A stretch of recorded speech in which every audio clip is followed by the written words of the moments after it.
Olá, tudo bem com você? Eu espero que sim. Estamos começando mais um momento especial sobre as premissas em ESG, as questões ambientais, sociais e de governança que impactam desde empresas, governos, organizações da sociedade civil, a sua e a minha vida. Hoje nós vamos conversar com a doutora Priscila Pasqualin, que gentilmente aceitou o nosso convite para vir aqui para falarmos sobre governança. Vamos aprender muito com ela nessa conversa que a gente vai ter. Doutora Priscila, muito obrigada pela sua presença. Obrigada, Débora, pelo convite. Bom, antes de mais nada, eu peço então a gentileza para que você se apresente para o nosso público. Tá joia. Bom, sou Priscila Pasqualin, sou advogada, mãe e tantos outros atributos que temos, né, na vida, mas trabalho com um olhar voltado para o social há muitos e muitos anos, acho que desde que eu sou estagiária, e desenvolvi aí a minha vida profissional e também muitos trabalhos voluntários e pessoais voltados para um olhar mais para a sociedade como um todo e não apenas para os meus clientes, né, como uma advogada. Muito bom, muito bom. Bom, estamos conversando e vamos conversar sobre as premissas em ESG e eu já te pergunto, para que serve o ESG e para quem que essas premissas são? Tá.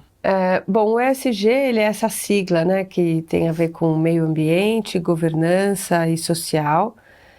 Muitos dizem que é quase que uma nova forma de falar sobre sustentabilidade, sobre responsabilidade social, mas eu entendo que vai um pouco além disso. Eu acho que, de fato, a gente passou a olhar com um olhar mais aprofundado sobre o que é o papel da empresa na sociedade, o que é o nosso papel como indivíduo na sociedade e, indiretamente também, qual é o papel do governo e do Estado na nossa sociedade.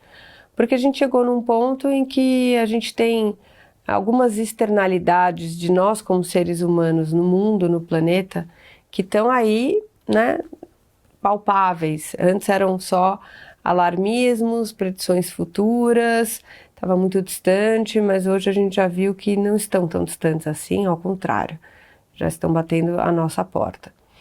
Então ele é importante para a gente repensar a nossa forma de fazer negócios, a nossa forma de viver e de, portanto, conviver harmonicamente como sociedade, como seres que fazemos parte de um planeta que, se a gente não se cuidar, daqui a pouco a gente vai ser, né, a mãe natureza vai colocar a gente para fora. Mas ESG não é apenas esse cuidado com a natureza, ESG também é dinheiro no caixa das empresas, das organizações. É correto afirmar isso? É correto afirmar isso. Por quê? Porque, no fim, na lógica da empresa, uma das lentes para a gente olhar isso é a lente do risco, né? Então, na hora que você fala que uma atividade da empresa causa um dano ambiental e ela pode ser responsabilizada por isso, isso é gasto que ela vai ter para pagar a indenização.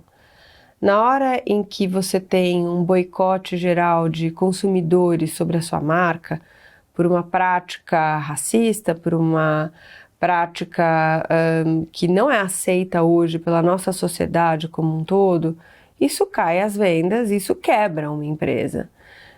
Então, ele acaba tendo seus reflexos financeiros, né?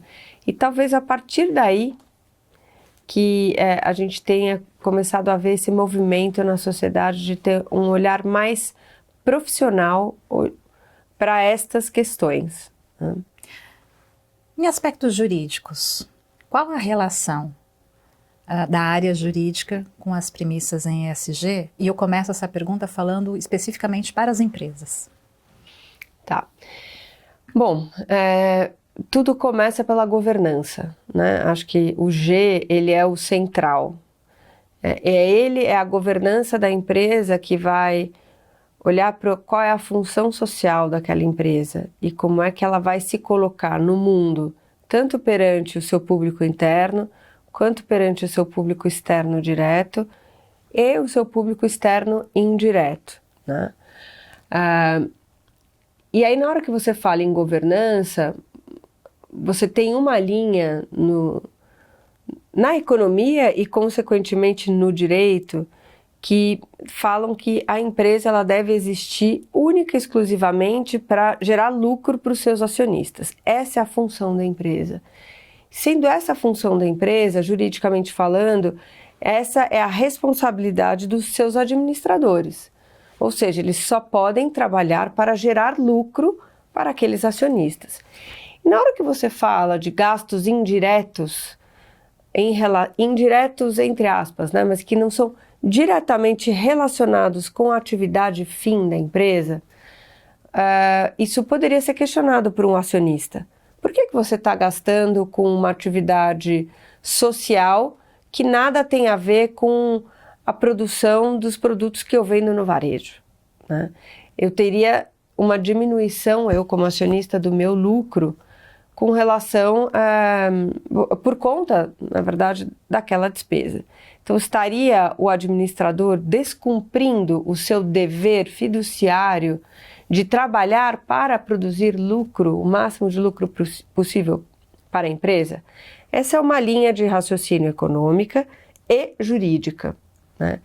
Então, por conta disso, e para que não haja dúvidas, é muito importante que, a partir do documento societário da empresa, então do contrato social, do estatuto social, se tenha previsto qual é a função social daquela empresa. Então, o objetivo é o lucro, ele exerce aquele objeto social, venda no varejo do produto XYZ, mas qual que é o compromisso socioambiental daquela empresa no mundo? Se isso estiver declarado no estatuto, a gente não tem dúvida alguma de que aqueles administradores, aqueles conselheiros, aqueles executivos, eles devem trabalhar para perseguir o lucro com equilíbrio nas questões sociais e ambientais. Esse seria o mundo ideal, sob o ponto de vista jurídico, né? Mas, por vezes, não começa por aí. Então, tem que ver de onde está vindo esse pedido na empresa. Está vindo dos acionistas, dos sócios? Está vindo do conselho? Está vindo dos executivos, né, do C-level? Está vindo dos funcionários?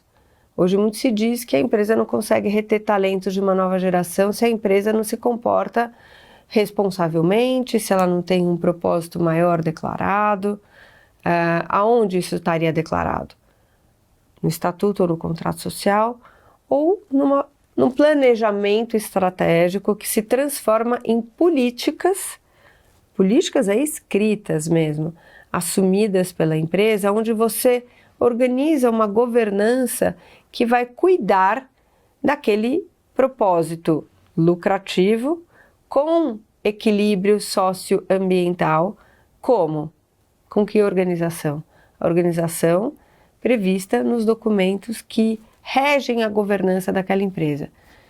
Falei bastante, mas acho que assim, eu procurei dar um panorama mais geral de como é que isso se reflete assim, na prática mesmo nas empresas. E são apenas para grandes empresas? Não, de jeito nenhum. É engraçado, a gente tem o movimento das empresas B, né, do sistema B, é um movimento global.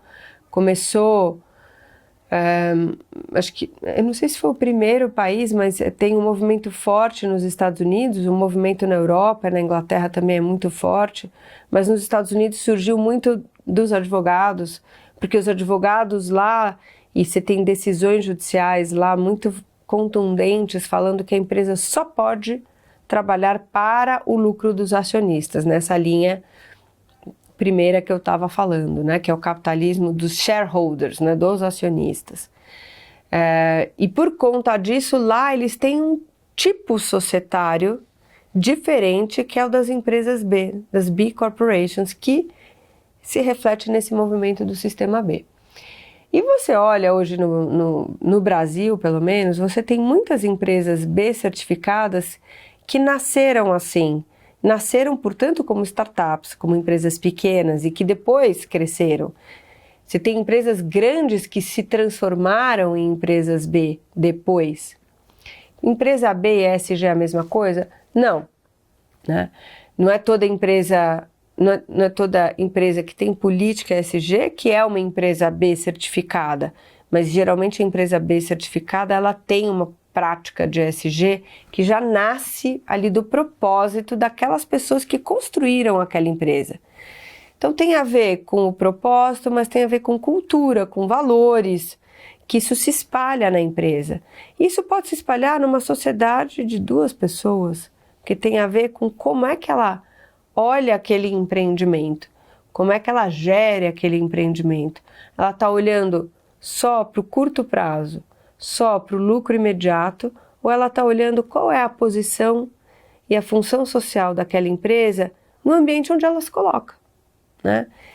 E esse é um olhar diferente que precisa, e eu acho que esse é o grande valor disso ter entrado de uma maneira mais forte na nossa sociedade hoje. No mundo empresarial, você tem uma forma de trabalhar que é de fazer um planejamento, colocar em prática, mensurar o resultado. Se o resultado não fez você atingir aquele objetivo que foi previamente estabelecido, você muda o plano, mas você tem ali aquele objetivo definido e então uma forma de mapear e ver se você está atingindo aquele resultado, ou seja, de mensurar aquilo. Na hora que você coloca essas práticas ESG dentro da empresa, você traz essa lógica. Eu não vou só fazer o bem por fazer o bem, eu não vou só... Não, peraí, qual é o objetivo socioambiental que está sendo perseguido aqui? Qual é o planejamento? Como é que eu vou medir se eu atingi ou não esse objetivo? Se eu não atingir esse objetivo, eu tenho que mudar a rota, mas o objetivo continua. Então você traz para a estratégia da empresa.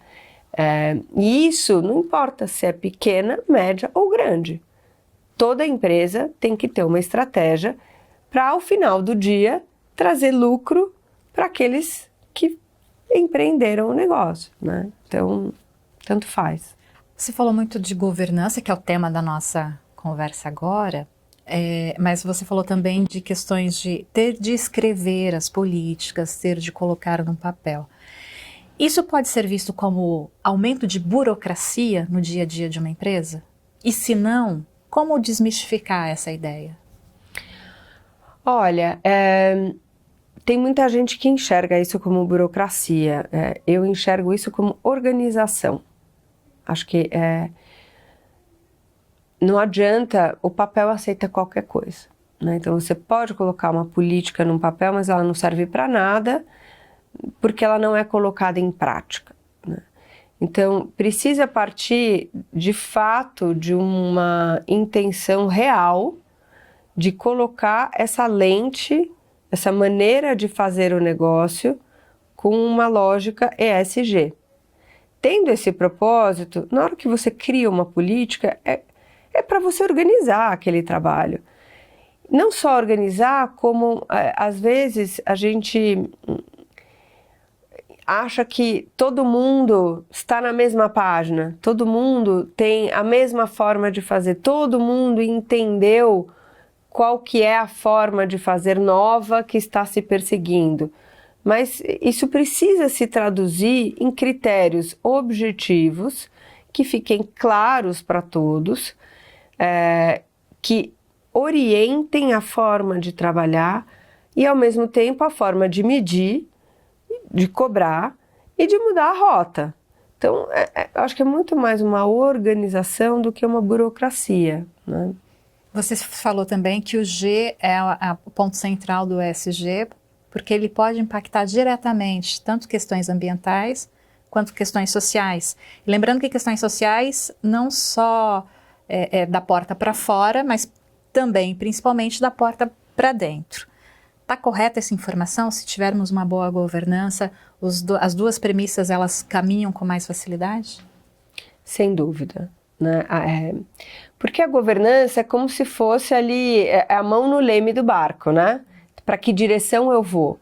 Então, é a partir da governança que vai se estabelecer qual que é a estratégia E, qual que é a estratégia S, qual que é a estratégia de negócio da empresa e como é que aquilo vai se integrar. Então, começa pelo G por conta disso, é quem está orquestrando ali. Mas não é porque você tem uma boa governança que de fato você vai ter uma estratégia voltada para o meio ambiente e uma estratégia voltada para o social, tanto da porta para dentro quanto da porta para fora, né? Você pode ter uma boa governança, mas essa boa governança está olhando para o negócio à moda antiga, né? Vamos falar dessa forma, vamos colocar dessa forma. Então, o primeiro passo que a governança dá é olhar para uma mitigação de risco. Acho que é por aí que começa um pouco essa lente ESG. Eu estou correndo algum risco interno e externo pela minha forma de prática? Esse é um primeiro estágio. Mas aí você pode ter outros estágios. Tudo isso depende de qual é o direcionamento que aqueles órgãos de governança estão dando e como eles estão se organizando. O próximo passo é qual de fato é o potencial de impacto positivo que eu tenho na sociedade. Porque olhar pelo risco é só como é que eu mitigo danos. Mas tá bom, tudo bem, mitiguei danos. Tem algo mais que eu posso fazer? Tudo bem, eu tô com a minha mesmo da porta para dentro. Eu tô aqui com a minha equipe equilibrada, eu fiz uma pesquisa de clima, tá todo mundo satisfeito. Tá, mas eu posso dar um passo além, aonde eu vou incrementar uma política de salários, aonde eu vou, né, para ter uma diminuição do gap entre o salário mais baixo e o salário mais alto, por exemplo, que é uma métrica que tem sido adotada no mundo corporativo atualmente. Eu tenho uma prática estabelecida de ter maior diversidade da porta para dentro. Então, tudo bem, eu mitiguei dano se eu parei no primeiro nível, tá todo mundo feliz, não tenho tido um turnover grande, ok. O que mais eu posso fazer? Isso vem da governança.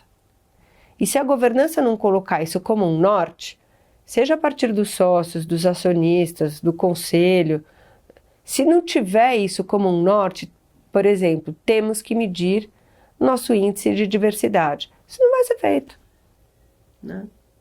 E a gente pode falar também que, nesse novo momento que a gente está passando, uma empresa, seja ela de qual porte for, não é apenas um local de trabalho, um local que fornece emprego.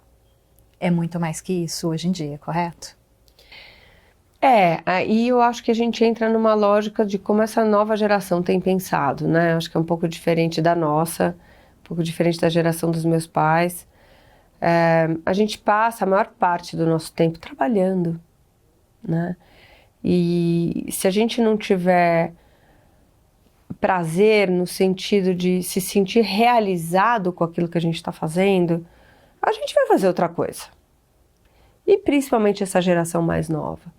Então, de fato, a empresa ela precisa fazer sentido para a pessoa.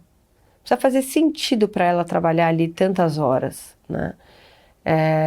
Então, acho que esse é um elemento novo que eu acho que a gente ainda está tateando, né? Eu acho que eu vejo pelo menos uma mudança cultural surgindo. Às vezes você tem grandes corporações que estão tentando fazer esse movimento, mas quando ele não é um movimento legítimo, aquilo não pega.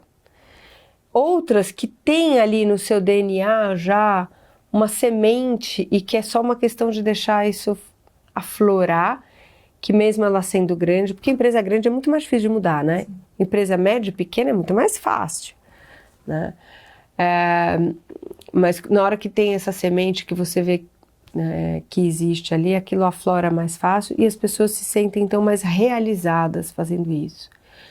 Mas tem um ponto que eu acho que é importante. Eu tenho isso como, não sei, acho que eu cresci pensando nisso. Cada um de nós faz diferença no meio, né? O meio é uma resultante de todos nós. E qualquer meio que a gente viva, em qualquer círculo social que a gente viva, e o círculo da empresa é um círculo grande, né?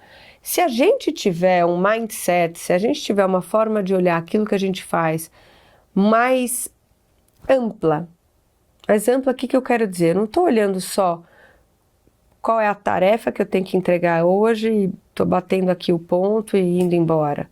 Não, de fato, para que eu estou fazendo isso? Qual é o reflexo que isso gera no meu ambiente, na minha equipe? Qual é o reflexo que isso gera para a sociedade, onde aquele negócio que você está trabalhando tem o seu papel, a sua influência? A partir do momento que cada um de nós fizer isso e tiver esse olhar mais voltado para si, mas ao mesmo tempo para o todo, onde ele está inserido, eu acho que a gente naturalmente já vai ter uma visão mais, não só uma visão, mas uma prática mais responsável no seu trabalho e, portanto, no trabalho daquela empresa onde você está. Não sei se eu fui muito filosófica, mas eu realmente acredito nisso. Isso me faz pensar que não existe mais espaço para aquela pessoa que fala, isso não é mais comigo. No mundo ideal, né? É verdade. Eu acho. Mas ainda isso eu não vejo como uma realidade, né? Eu vejo muita gente fazendo ali o seu e não sei, talvez não se sentindo tão, não nem dizer responsável, acho que é quase assim, não é o meu papel, estou fazendo aqui o meu e está na mão de outros pensarem, né? As pessoas acham que ainda não estão prontas, acho que esse, né, o momento. Eu não estou pronta para fazer a diferença. Por que não, né? A gente está sempre pronto para fazer a diferença, dentro daquela nossa capacidade, maturidade, estágio de vida, cada qual tem ali, né? Os jovens, eles sempre trazem um frescor, eles sempre trazem eles têm uma potência que nós mais velhos não temos, e nós mais velhos temos mais sabedoria, né? Mas se a gente não der espaço para ouvir o que eles trazem de novo e aí trazer as ponderações, a gente nunca vai deixar uma transformação acontecer. E se eles também não nos ouvirem... Vamos falar de organizações da sociedade civil? Sim. Governança para as OSCs. Para que serve? Por que é importante? Olha, talvez seja mais importante até do que para as empresas. Mais importante no seguinte sentido: você tem no mundo das organizações da sociedade civil uma relação que é diferente das empresas. Você tem uma mescla de trabalho voluntário com trabalho remunerado, né? Uma equipe profissional que geralmente está no campo, que entende ali quais são as dores, as necessidades, lidando com um conselho ou uma diretoria voluntária que não estão ali sentindo o calor do campo, mas ao mesmo tempo tem uma influência direta nos rumos daquela organização da sociedade civil. Então, você fortalecer bem os papéis de cada um naquela orquestra é muito, muito importante. Então, você ter uma equipe contratada, que seja bem contratada no seguinte sentido: a gente tem uma precarização por vezes da contratação, porque você tem uma escassez de recurso, né? Então é importante você ter um desenho de uma estrutura de equipe onde você tenha um corpo mínimo ali de gestão profissional que esteja lidando com o dia a dia, garantido. E você tenha uma diretoria ou um conselho estatutário, que geralmente é voluntário, também engajado, sabendo qual é o seu papel, né? Então você ter boas práticas de governança do mundo empresarial adaptados para o mundo das organizações da sociedade civil é muito importante. E o que eu quero dizer com isso? Você tem um papel do conselho. O que é um papel do conselho no mundo empresarial? É um papel do conselho mais estratégico. Ele define a estratégia, ele faz as perguntas, ele provoca a equipe de executivos, que muitas vezes nas organizações da sociedade civil também é voluntário, mas que precisa ter bastante consciência de que quando ele assumiu aquele papel, ele precisa fazer essa interlocução real e verdadeira entre conselho e equipe. Porque senão ele não tem uma razão de existir, ele atrapalha. Na hora que atrapalha, você fragiliza a sustentabilidade de longo prazo daquela instituição. Sustentabilidade não só financeira, sustentação mesmo, a sustentabilidade daquelas instituições. Então, existir a clareza de quais são os papéis de cada uma dessas instâncias é muito importante. Lembrando que existe esse compromisso de um trabalho voluntário, esse compromisso, essa mescla, né, entre o trabalho voluntário e o trabalho remunerado. Uma vez eu assumi na posição de diretoria voluntária de uma instituição, e a pessoa que me convidou falou, bom, você é voluntária que atrapalha ou que ajuda? Se for a que atrapalha, eu prefiro que você não assuma essa posição. Foi muito direto. E na hora eu falei, bom, mas o que é uma voluntária que atrapalha? Aquela que se compromete a participar das reuniões de diretoria para a tomada de decisão e não vem. Ou quando vem, palpita sem saber do que está falando. Ali eu recebi um recado muito claro, que por vezes fica, mas é um favor, porque é trabalho voluntário, então como é que eu vou exigir isso? Não, a pessoa está assumindo aquele trabalho porque ela foi convidada e ela quis. Só que às vezes a pessoa, na hora que é convidada, não tem clareza de qual é o papel que se espera dela. Então, entende?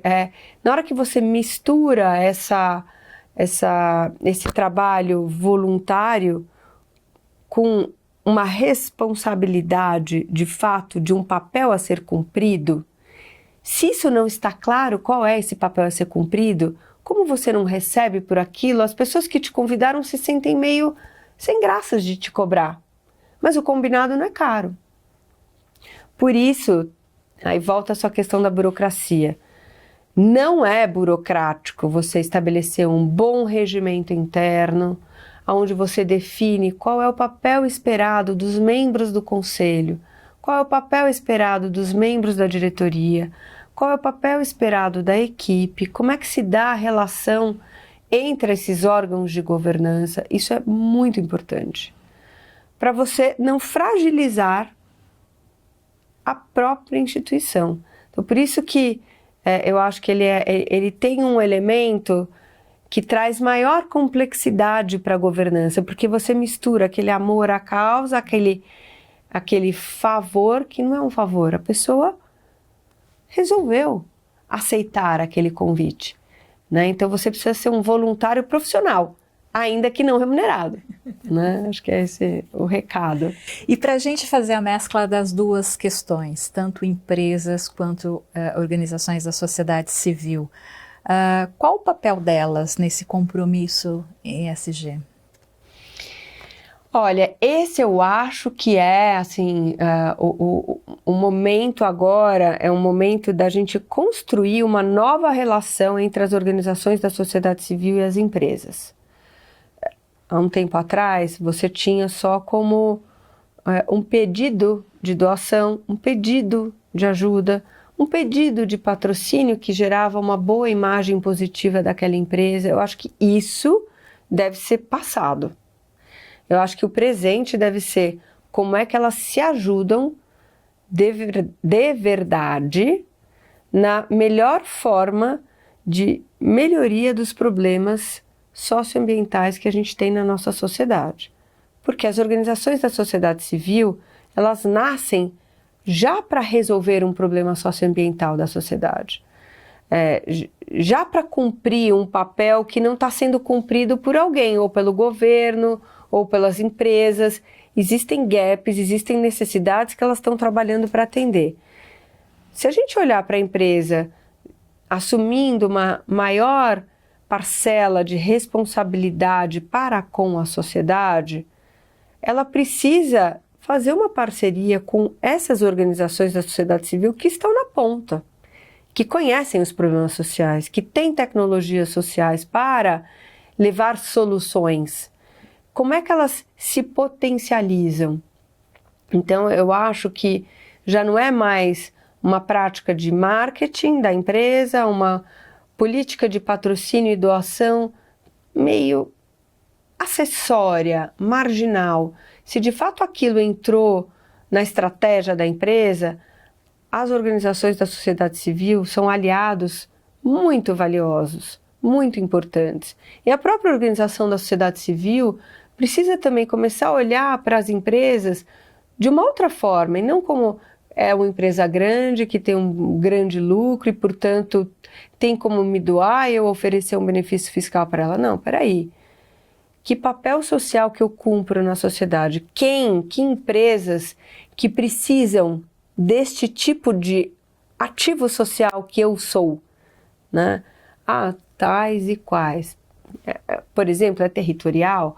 Por exemplo, é numa questão mais voltada à diversidade e inclusão? É voltado para uma capacitação para o mercado de trabalho? É voltado para uma integração maior com comunidades tradicionais ou com serviços ambientais? Enfim, aí cada qual tem a sua própria realidade, mas é muito mais num olhar de complementar e se potencializar, construindo um tecido social mais saudável, do que um pedindo um favor e o outro fazendo uma grande caridade ou benemerência, sabe? Acho que isso é passado. Eu acho que isso é passado como mindset que a gente tem que construir, mas isso ainda é futuro no sentido de construir uma relação mais madura entre essas duas instituições. Isso a gente está começando a construir agora numa outra lógica, é isso que eu acho. É uma fase de transição, né, que pode, inclusive, fazer parte do dia a dia do colaborador, seja de empresa, seja de governo, seja de organizações da sociedade civil, seja dentro de casa, a partir do momento que atua com essas premissas para um mundo melhor, literalmente, né? Isso também é ter propósito de vida, correto? Eu acho, né? Eu acho que a gente precisa ser coerente na nossa vida pessoal, na nossa vida profissional, porque somos um, né?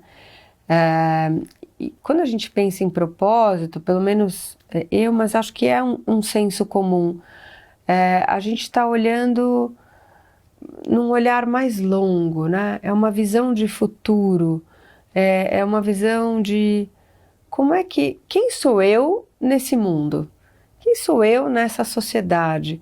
Como é que eu consigo me colocar nela de uma maneira mais construtiva e harmônica para a construção de uma sociedade melhor? E aí cada qual vai na sua virtude, vai no seu detalhe, né? Mas isso deve impactar o nosso dia a dia. Não faz sentido eu falar que eu me preocupo com o meio ambiente se eu nem sequer separo o lixo na minha própria casa, né? Eu estou só fazendo uma doação para o Greenpeace, para a WWF. Mas o que eu consumo como consumidor em relação aos produtos que eu consumo? Enfim, a gente tem que ter uma coerência, eu acho que em todas as nossas ações, pessoais ou profissionais. E isso dá, eu acho, né, pelo menos para mim funciona assim, um maior senso de propósito na vida. Aquilo que você fala, bom, quando eu tiver mais velha, quando eu estiver ali, pertinho do meu leito de morte, eu vou olhar para trás e eu vou ver o quê? Que história que eu construí? Né? Então, eu acho que a gente precisa olhar mais longe, e esse olhar de futuro, esse olhar de objetivo de vida, de propósito, influencia os nossos objetivos parciais, relativos, né, de curto prazo, porque eles todos precisam caminhar na mesma direção. Senão a gente vai estar assim, né? É meio assim um barquinho de papel desgovernado. Falei que ia ser a última pergunta, mas não vai ser não. Tem mais uma. A gente pode falar que ESG é um campo de trabalho para os advogados? Não só para os advogados, mas certamente é um campo de trabalho para os advogados. no mundo do direito é um campo, aliás, bem vasto, né? Porque você tem desde um caminho assim voltado mais para compliance. Então eu vou mitigar riscos como e que práticas que eu vou estabelecer e colocar no papel em termos de política na empresa, na organização da sociedade civil, visando mitigar riscos. Você tem um lado todo de contencioso, né? Então litigâncias climáticas estão acontecendo lá fora e aqui vão acontecer também, já aconteceram, né, em algumas situações. Então, esse também é um outro campo do direito. Você tem todo um campo de governança que precisa ser trabalhado, com criação de comitês específicos. Você tem um campo de RH, né? Toda a parte trabalhista e de RH e de relação com pessoas. Olha a importância que diretoria e comitês de pessoas passou a ter no mundo empresarial. E isso tem toda uma parte também voltada para os advogados grande. Toda a parte social em termos de parcerias, né, com a sociedade de uma maneira geral e organizações da sociedade civil e governo, enfim. Então tem um campo bem grande para os advogados. Mas se ficar só no mundo dos advogados, a gente está perdido, né? Isso precisa entrar na lógica do negócio mesmo, né? Bom, Priscila, muito obrigada, então, por toda essa sua aula aqui pra gente, pela generosidade do seu coração em compartilhar tanto com a gente. Eu tenho certeza que quem te assistiu junto comigo aprendeu muito. Então, receba no seu coração toda a nossa gratidão. Rimou e é verdade. Eu que agradeço. Obrigada pelo convite. Obrigada por criarem esse espaço, né? Acho que é um espaço de transmissão, de compartilhamento de conhecimento importante, sempre com agendas que são agendas voltadas, acho que para a construção de um mundo melhor, né? Essa é a história de vocês. Então, agradeço pela oportunidade de estar aqui. E é isso, gente. Finalizamos mais um bate-papo aqui no nosso especial sobre ESG e eu espero você na nossa próxima edição. Um abraço e até lá!